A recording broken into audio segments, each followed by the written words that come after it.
जय हिंद to all my respected aspirants. मैं करुण आप सभी का करुण क्लासेस के माध्यम से स्वागत करता हूं। जैसे कि आप अपनी स्क्रीन पर देख पा रहे होंगे कि आपको दिख रहा होगा कि लेफ्ट हैंड साइड आपको कार्ल मार्क्स दिख रहे हैं और राइट हैंड साइड आपको महात्मा गांधी जी दिख रहे हैं, राइट।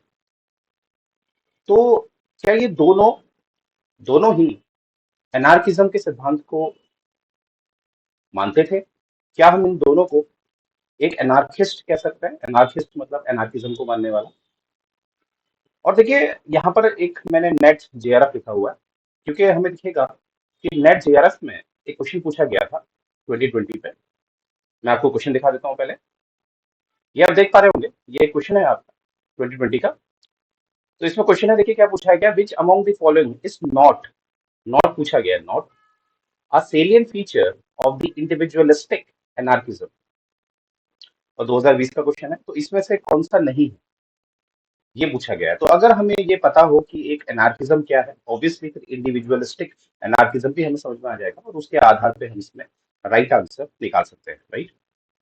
तो आइए चर्चा करते हैं ये एनार्किज्म क्या है और ये एनार्किस्ट क्या होता है, right.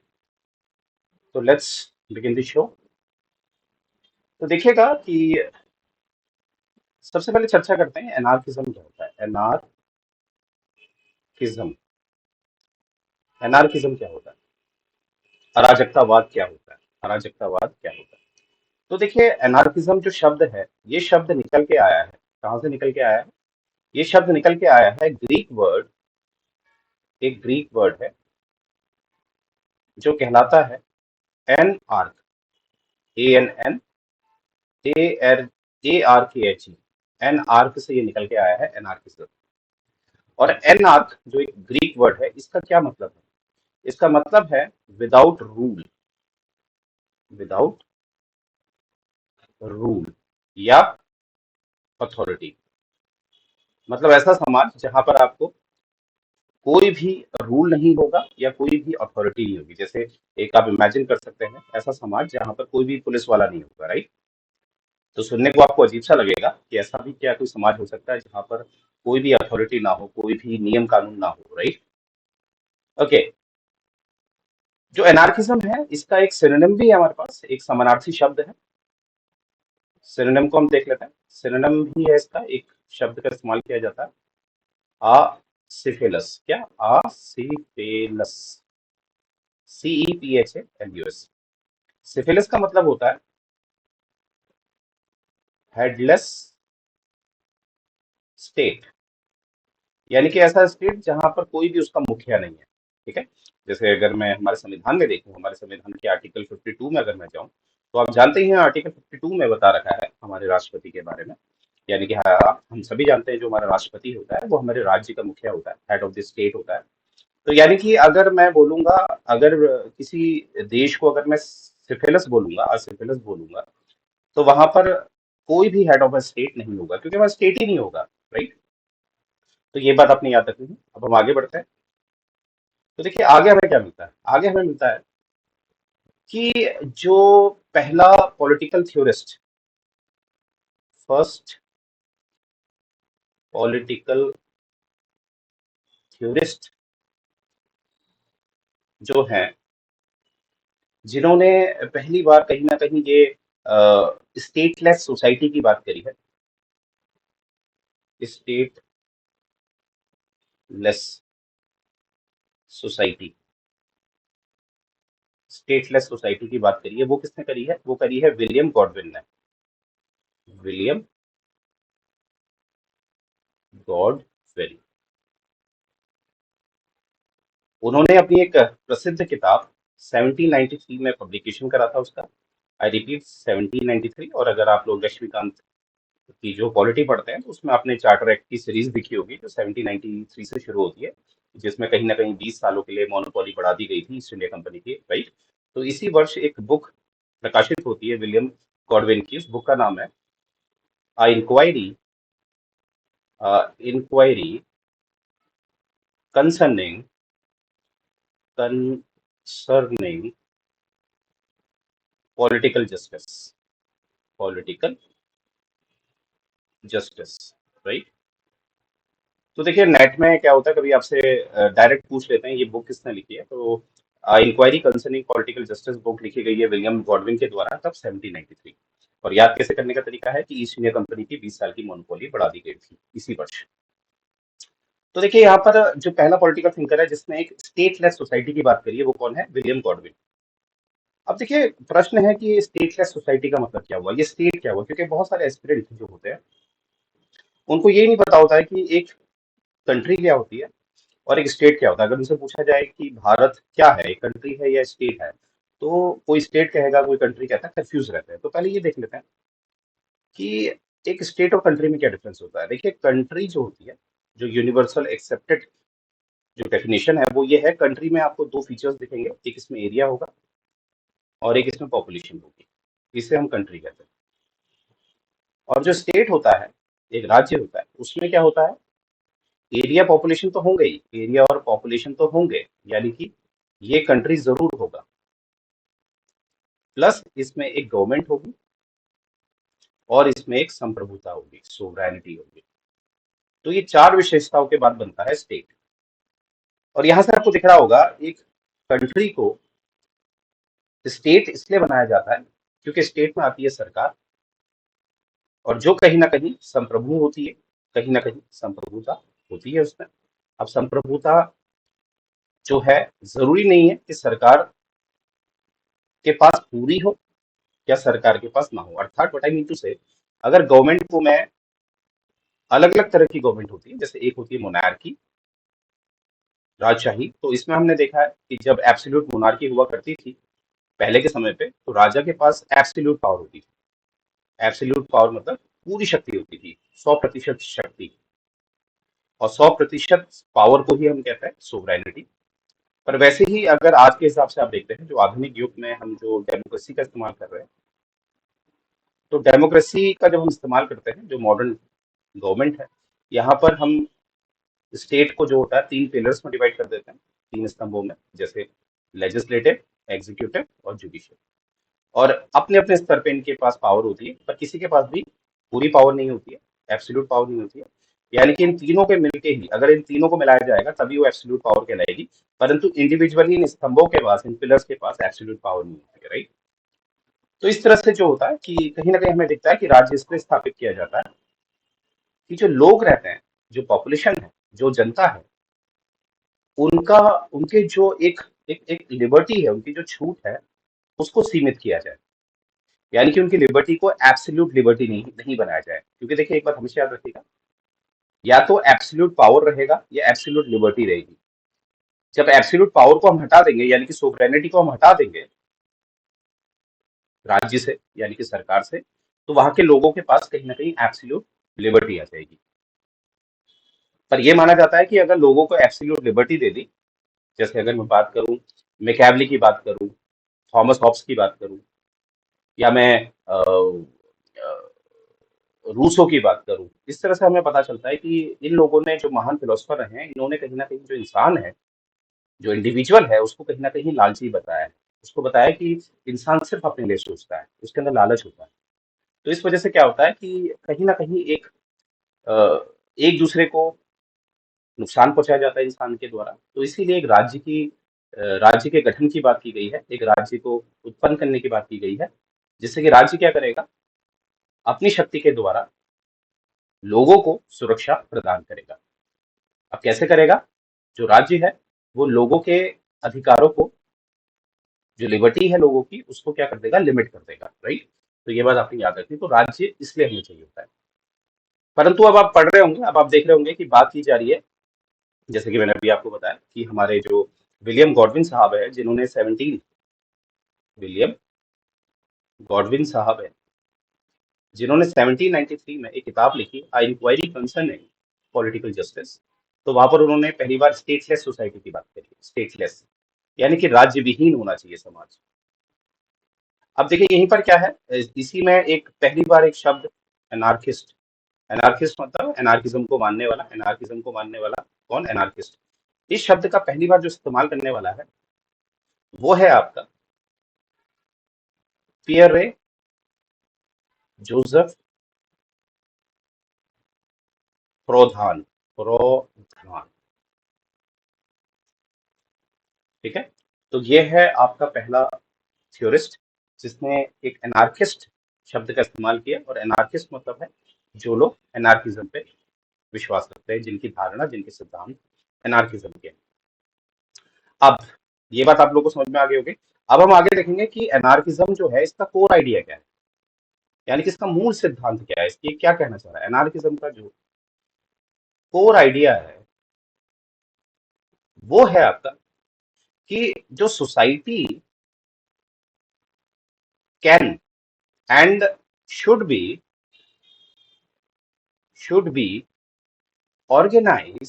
organized without coercive authority. coercive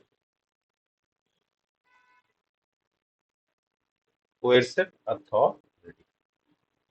अब ये coercive authority मतलब क्या होता है? ऐसी अथॉरिटी कि जो कोई नियम लागू करेगी, और अगर उन नियमों को नहीं माना जाएगा तो वो दंड भी दे सकती है। ठीक है, जैसे coercive authority में आप पुलिस वालों को रख सकते हैं। पुलिस वाले जो भी काम करते हैं, अगर आप उनको सहयोग नहीं करेंगे तो वो आपको दंड भी दे सकते हैं, राइट। तो यहाँ पर क्या है? Without coercive authority of the state. तो यहाँ पर आप क्या समझ रहे हैं? यहाँ पर है कि जो एनार्किज्म में विश्वास रखने वाले जो लोग हैं, जो एनार्किस्ट है, उनका जो मुख्य उद्देश्य होता है वो ऐसा ऐसा समाज चाहते हैं जहां पर किसी भी तरह का ये जो कोerसिव अथॉरिटीज होती हैं वो नहीं होनी चाहिए।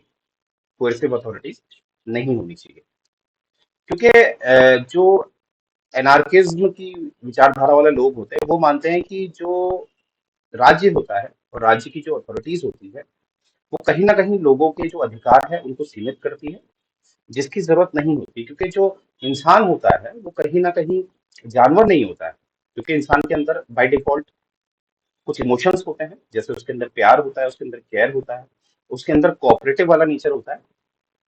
क्योंकि इतिहास का उदाहरण लिया जाता है, प्राचीन इतिहास का आप जानते ही हैं, तब राज्य तो नहीं होता था ना, फिर भी इंसान ने गांव बसाए, समाज बनाया। तो इसलिए जो ये एनार्किज्म वाली विचारधारा के लोग हैं वो चाहते हैं कि स्टेटलेस सोसाइटी होनी चाहिए, राइट। और एजम्पशन क्या है इनका कि यहाँ जो लोग, जो इंसान होता है, ह्यूमन बीइंग होता है, वो पहले से ही समझदार होता है। पर वहीं पर अगर हम इनकी विचारधारा को तुलना करें, खासकर थॉमस हॉब्स से तुलना करें या मैकियावेली से तुलना करें, तो वो बिल्कुल आपको अलग दिखेगा। उनके अनुसार इंसान जो होता है वो लालची होता है। हालांकि ये अलग विवादित मुद्दा है। तो एनार्किज्म यानी कि जो एनार्किस्ट लोग हैं उनके लिए क्या है, इंसान बहुत समझदार है।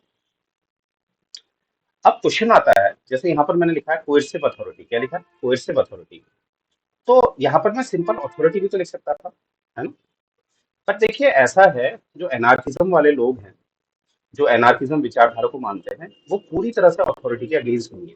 यानी कि क्वेश्चन बनेगा कि जो एनार्किज्म है, इज इट अगेंस्ट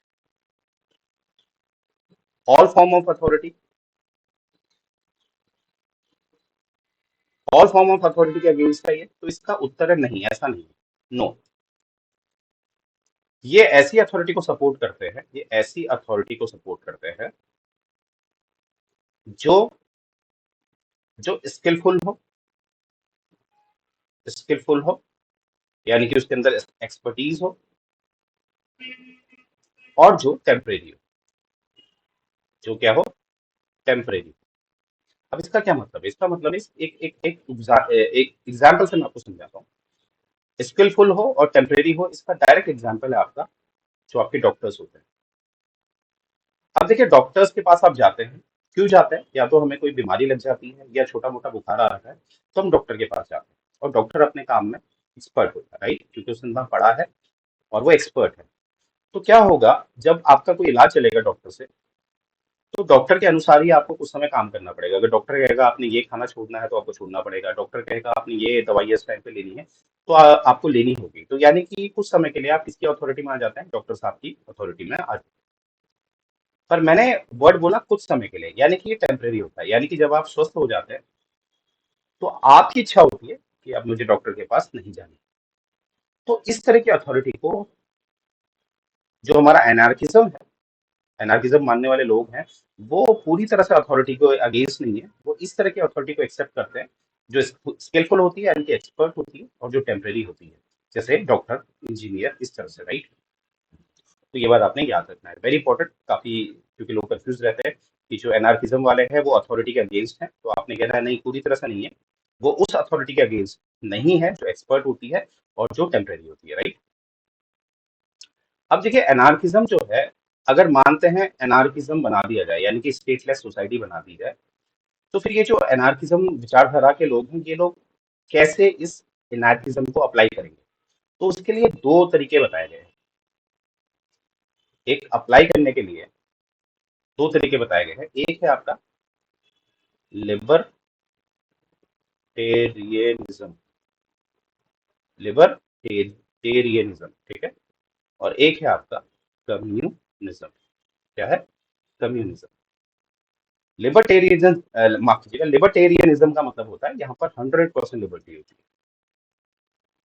100% लिबर्टी होती है मतलब जो सब्जेक्ट्स होते हैं, यानी कि जो जनता है, उनके पास पूरी तरह से लिबर्टी होती है, किसी भी तरह की रोक टोक नहीं होती, राइट। और दूसरा है आपका कम्युनिज्म। यहाँ पर क्या होता है? कॉमन ओनरशिप होती है, कॉमन ओनरशिप, यानी कि यहाँ पर कोई भी बड़ा छोटा कुछ नहीं होगा, ठीक है, कोई भी बड़ा छोटा नहीं होगा, सभी के पास ओनरशिप होगी, सब प्रॉपर्टी, कॉमन ओनरशिप होगी, ठीक है, इसे हम कम्युनिज्म कहते हैं। तो इसीलिए एनार्किज्म को जो अपनाने का तरीका बताया है, जिसे हम टू एक्सट्रीम कहते हैं, क्या कहते हैं? टू एक्सट्रीम, वो है आपकी लिबर्टेरियनिज्म, जिसमें 100% लिबर्टी होती है, और एक है कम्युनिज्म जिसमें कॉमन ओनरशिप होती है। तो देखिए, अगर मैं यहाँ पर कम्युनिज्म की बात करूं, जहां पर कॉमन ओनरशिप की बात की जा रही है, तो यहाँ पर आपका कार्ल मार्क्स आ गया है। तो यहाँ से मुझे ये पता चलता है कि कार्ल मार्क्स जो है वो एक एनार्किज्म की बातें करता था। तो यहाँ से हम कार्ल मार्क्स को एनार्किज्म में डाल सकते हैं, राइट। ये बात आपने याद रखनी है, वेरी इंपॉर्टेंट। अब बात की जाए गांधी जी की, कि गांधी जी एनार्किज्म में थे। तो देखिए एनार्किज्म में अगर देखेंगे, तो मैंने बोला कि एनार्किज्म को जो सपोर्ट करते हैं, जो एनार्किस्ट होते हैं, वो लोग स्टेटलेस सोसाइटी की बात करते हैं। वो कहीं ना कहीं ऐसी अथॉरिटी के अगेंस्ट होते हैं जो कहीं ना कहीं कैसी होती है, ऐसी होती है जो कोर्सिव होती है। कोर्सिव मतलब जो काफी आपको दंड दे सकती है, पर ऐसी अथॉरिटी के अगेंस्ट नहीं होते जो स्किलफुल होती है। तो वही चाहता है गांधी जी के लिए भी। देखिए गांधी जी जब स्टार्टिंग में आए थे 1915 में, आप सभी जानते हैं, वो भारत में आ गए हैं और भारत की राजनीति में शामिल होते हैं। और आप सभी जानते हैं 1920 में उनको पहला उनका राष्ट्रीय स्तर का आंदोलन, जिसे हम नॉन कोऑपरेटिव मूवमेंट कहते हैं, उसमें वो भाग लेते हैं, लीडरशिप देते हैं अपनी। तो जब गांधी जी स्टार्टिंग फेज में थे, तो वो पूरी तरह से हम उनको कह सकते हैं वो एक एनार्किस्ट थे। क्या थे? एनार्किस्ट। क्योंकि वो स्टेटलेस सोसाइटी की बात करते थे, बिल्कुल। वो कहते थे कि कभी भी अगर कोई स्टेट बनाया जाएगा तो वो सेंट्रलाइजेशन ऑफ पावर होता है। क्या होता है? Centralization of power. और गांधी जी हमेशा पंचायत को सपोर्ट करते थे, तो इसीलिए वो कभी भी नहीं चाहते थे स्टेट बने। पर हमें दिखता है कि 1930s के बाद गांधी जी कहीं ना कहीं चाहते थे कि minimum minimum interference of state होना चाहिए, यानी कि कुछ हद तक वो मानने लगे थे कि थोड़ा बहुत राज्य का हस्तक्षेप होना चाहिए, थोड़ा बहुत, ज्यादा नहीं, ठीक है, थोड़ा बहुत।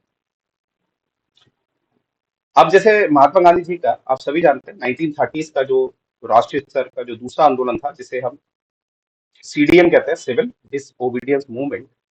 तो यहाँ पर आपने देखा है कि वो सरकार के विरुद्ध काम कर रहे हैं, राज्य के विरुद्ध वो काम कर रहे हैं। तो यहाँ से हमें पता चलता है कि गांधी जी स्टार्टिंग फेज में एक एनार्किस्ट थे, पर धीरे धीरे जब उन्होंने कहा कि मिनिमम स्टेट का इंटरफेरेंस होना चाहिए, तो हमें दिखता है कि धीरे धीरे वो कुछ हद तक एनार्किज्म के पक्ष में नहीं दिख रहे हैं, स्टेट के पक्ष में दिख रहे हैं। तो इससे हम क्या सीखे? गांधी जी ने एक, कहीं ना कहीं हमें दिख रहा है कि एनार्किज्म के सिद्धांतों को भी माना। जैसे हम कह सकते हैं वो पंचायत को ज्यादा प्रायोरिटी देते थे। पंचायत से यहाँ तात्पर्य है, जैसे आप सभी जानते हैं, जब आप डीपीएसपी पढ़ते हैं, तो डीपीएसपी का जब आप आर्टिकल 40 पढ़ते हैं, तो पंचायत की बात करता है, उसको हम गांधी एनालॉजी में डालते हैं, राइट। तो वहां से हमें दिखता है गांधी जी पंचायत की बात करते हैं, यानी कि पंचायत को अगर ध्यान से देखा जाए तो इसको कोऑपरेटिव के अंदर हम डाल सकते हैं, कि लोग आपस में, वहीं के लोग आपस में मिलकर काम करें, राइट। तो जब गांधी जी इस तरह की बातें कर रहे हैं, तो गांधी जी हमें कहीं ना कहीं एनार्किज्म या एक एनार्किस्ट दिखते हैं। परंतु धीरे धीरे मैंने बताया 1930s के बाद उन्होंने खुद ये स्वीकारा कि थोड़ा बहुत इंटरफेरेंस होना चाहिए स्टेट का। तो यहाँ से गांधी जी हमें थोड़ा नॉन एनार्किज्म की तरफ दिख रहे हैं। तो अर्थात कहने का ये मतलब है कि गांधी जी एक मिक्सचर बने एनार्किज्म और नॉन एनार्किज्म के, राइट। तो ये बात आपने ध्यान देंगे। तो इन शॉर्ट, क्या आपसे पूछा जाएगा गांधी जी एनार्किस्ट थे, तो आप कह सकते हैं हाँ जी थे। क्यों? बिकॉज वो पंचायत की बात करते थे और आर्टिकल 40 आपको यहाँ देखा है, राइट। तो ये मुझे उम्मीद है ये आपको समझ में आया होगा कि इन शॉर्ट हम कह सकते हैं कि चाहे वो कार्ल मार्क्स है चाहे वो गांधी जी है, दोनों ही एक एनार्किस्ट की कैटेगरी में आते हैं। अब देखिए दोनों का तरीका थोड़ा अलग है, ये बात याद रखिएगा। क्योंकि चाहे दोनों के सिद्धांत एक हैं, तो गांधी जी का जो एक आदर्शवाद था, एक आइडियोलॉजी थी, वो थी आपकी सत्याग्रह वाली। सत्याग्रह यानी कि सत्याग्रह में आप सभी जानते हैं कि वो कहते थे कि सत्याग्रह मतलब है कि एक तो सत्य बोला जाएगा, प्लस प्रेम होगा, प्लस अहिंसा। अहिंसा। और वहीं पर आप देखेंगे कि जो हमारा कार्ल मार्क्स है, कार्ल मार्क्स के उसमें हमें क्या दिखता है कि ये जो अहिंसा वाला है, कार्ल मार्क्स कहता था आप लोग हिंसा का इस्तेमाल कर सकते हैं। अगर आपको जो समाज का जो तंत्र है उसको बदलना है तो आपने हिंसा इस्तेमाल करनी है। तो इसीलिए हमें दिखता है कि गांधी जी और जो कार्ल मार्क्स है उनकी आइडियोलॉजी यहाँ पर हमें डिफरेंस दिखती है, राइट। हालांकि दोनों में समानता ही है, दोनों ही एक स्टेटलेस सोसाइटी की बात कर रहे हैं, राइट। तो देखिए इस क्वेश्चन का आंसर क्या है? इस क्वेश्चन का आंसर है कि जो एनार्किज्म है वहां पर प्राइवेट प्रॉपर्टी जो है, क्या उसको हम इसमें कंसिडर कर सकते हैं? हाँ जी कर सकते हैं। क्योंकि मैंने बोला कि हाँ लिबर्टी की बात होती है, लिबर्टी का मतलब होता है प्राइवेट प्रॉपर्टी। अल्ट्रा लिबरलिज्म, बिल्कुल अल्ट्रा लिबरलिज्म मतलब होता है जो मैंने अभी आपको बताया था लिबर्टेरियनिज्म, जिसमें 100% लिबर्टी होती है, 100%। तो ये भी है सिविल डिसओबीडियंस, बिल्कुल। जैसे गांधी जी वाला जो मूवमेंट का नाम रखा है, आप मुझे उम्मीद है आप समझ पाए होंगे कि उसका नाम सिविल डिसओबीडियंस क्यों रखा गया था, क्योंकि ये हमें दर्शाता है अबाउट दी एनार्किज्म वाले सिद्धांत को, राइट। जो कहीं ना कहीं इस शब्द का इस्तेमाल किया गया था। विलियम गॉडविन ने अपनी एक बुक लिखी थी, इंक्वायरी कंसर्निंग पॉलिटिकल जस्टिस 1793 में, राइट। तो ये तीन तो जो है ये सही है। तो नॉट पूछा गया है, तो नॉट है आपका ऑर्गेनिज्म। ऑर्गेनिज्म। ऑर्गेनिज्म ये किसका कहाँ पर ये किसकी विशेषता है? ये विशेषता है आपकी कौन सी आइडियोलॉजी की? कंजर्वेटिज्म। अभी कंजर्वेटिज्म में भी मैं बहुत जल्द वीडियो लाऊंगा। तो इस तरह से मैं कोशिश कर रहा हूँ जो भी क्वेश्चन आपसे पूछे गए हैं नेट में, उससे जुड़े हुए जितने भी तथ्य हैं मैं आपको समझाऊं, राइट। तो मुझे उम्मीद है अब ये क्वेश्चन भी हमारा सॉल्व हो गया। तो इसका जो राइट आंसर है वो है ऑर्गेनिसिज्म, राइट। और salient feature of individualistic anarchism क्या है? ये है यहाँ पर सिविल डिसओबीडियंस होता है, अल्ट्रा लिबरलिज्म होता है, प्राइवेट प्रॉपर्टी होती है, सोवरेनिटी ऑफ इंडिविजुअल होता है। सोवरेनिटी का मतलब क्या हो गया? 100% लिबर्टी, जो हमारा यहाँ इसमें चला जाता है। और यहाँ पर ज्यादातर हम इसकी बात करते हैं, अगर यहाँ पर कोई कानून करेगा तो कौन सा काम करेगा कानून? Natural law. नेचुरल लॉ में मतलब जैसे जो बर्थ दे सकती है वो सिर्फ कौन दे सकती है? फीमेल। तो ये भी एक नेचुरल लॉ लॉ है, ठीक है। ठीक है। तो ये इस तरह के जो नेचुरल लॉज होते हैं ये ही काम करते हैं, क्योंकि ये तो स्टेटलेस सोसाइटी होती है। और जब स्टेट बनाया जाता है तो उसके अपने लॉ होते हैं। जैसे पार्लियामेंट हमारा लॉ बनाती है, पार्लियामेंट हमारा लॉ कैसे बनाती है? In the form of acts, right. तो ये जो एक्ट्स के द्वारा जो भी कानून बनते हैं वो हमारे नेचुरल लॉ में नहीं आते, right? तो ये चीज अपनी याद रखें, ये हमारे सेलिएंट फीचर है ऑफ द इंडिविजुअलिस्टिक एनालिसिस। तो मुझे उम्मीद है ये मेरा एक जो प्रयास है वो आपको पसंद आ रहा होगा। और ये जो वीडियो है ये मेरे जो नेट के एस्पिरेंट हैं और जो पॉलिटिकल साइंस की ऑप्शन है उनके लिए काफी महत्वपूर्ण है, राइट। तो अगर ये आपको मेरा प्रयास पसंद आ रहा है तो कमेंट करिए, सब्सक्राइब करिए, शेयर करिए, राइट। चलिए, thank you guys, thank you so much.